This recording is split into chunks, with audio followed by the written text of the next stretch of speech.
I've seen a lot in my career, but nothing ever prepared me for the day a branch manager tried to throw the owner out of her own bank and did it in front of half the city, with every phone in the room recording. Yeah, that happened. It was a Tuesday afternoon, the kind of day when the lobby of Metropolitan Trust Bank felt as polished and predictable as the marble floors under your shoes. But everything changed the minute Dr. Amelia Richardson walked in. Navy blazer sharp enough to cut glass, confidence so natural she didn't even need to speak to command the room. Now, Marcus Webb, he was the branch manager, 28, straight out of business school, maybe a little too much book, not enough life. You know what I mean. Barely looked up when Amelia entered. Just saw a black woman and decided, right then and there, she was trouble. Ma'am, this is a private institution. You can't just walk in here demanding things, he announced, voice ringing off the marble, as if he wanted the whole bank to hear. And they did. Security started moving in, customers pulled out their phones, and in the space of a breath, the scene became a spectacle, people recording, whispers spreading, tension building with every second. Webb, thinking he was running the show, leaned in and said, "People like you need to understand your place. You ever been underestimated so badly, the only thing left to do is flip the whole script?" Amelia didn't flinch. She just placed her briefcase on the desk, calm as a sunset, and told him she was here for routine business. Webb sneered, "Routine, right?" and asked if she even had an account. Security guard Rodriguez, a veteran who'd seen every kind of drama, watched quietly, feeling something was off, but Webb was his boss, and that was that. By now, people were openly watching. One woman, Sarah Martinez, was live streaming, and the view count started climbing, fast.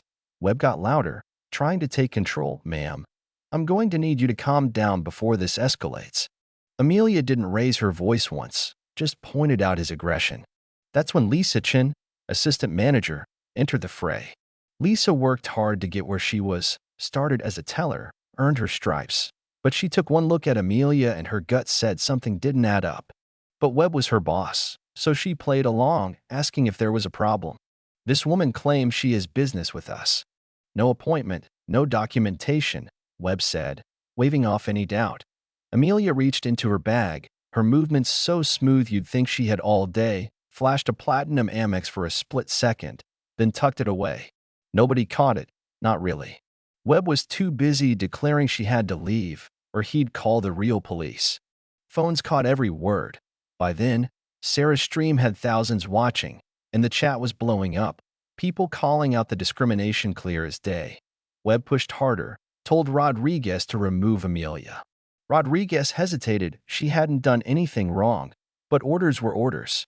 The moment felt like it could go either way, all those eyes on them, the stakes rising with every breath.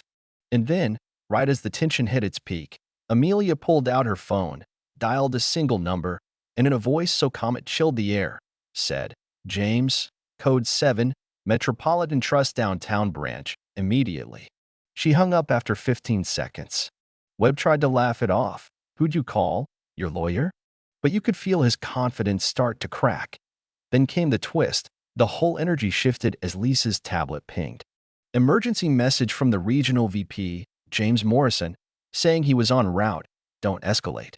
And just like that, the doors burst open and Morrison himself, usually the picture of control, came running in, sweat on his brow, scanning the crowd.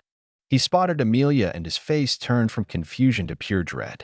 "Dr. Richardson, I am so incredibly sorry," he blurted, and for the first time, Webb realized he'd made the biggest mistake of his short career.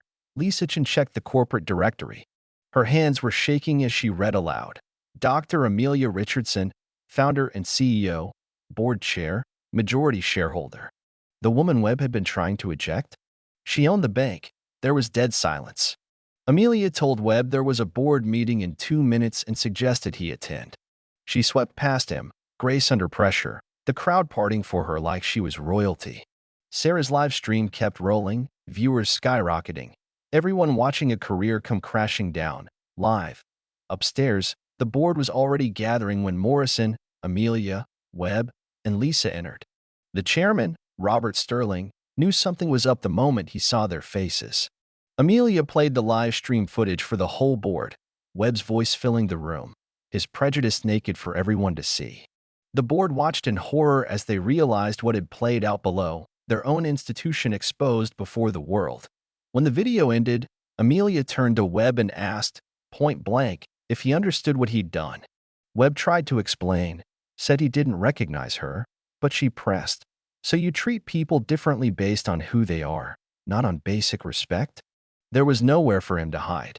Finally, he admitted, in front of the board, that he'd made assumptions about who belonged in the bank.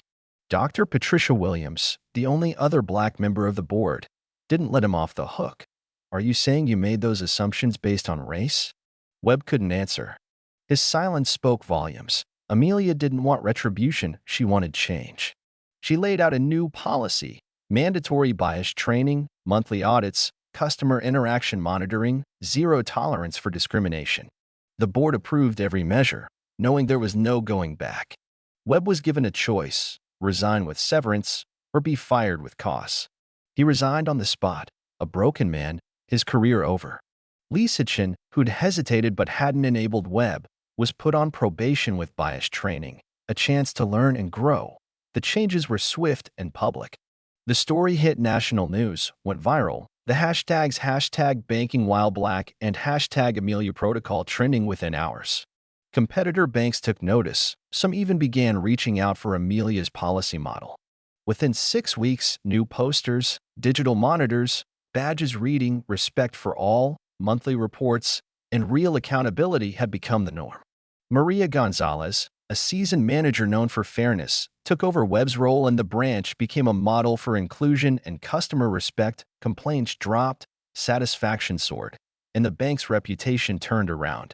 Rodriguez, the security guard, ended up training new hires on bias prevention, sharing his story, saying, "The Amelia Protocol gives us the tools to stop discrimination before it happens."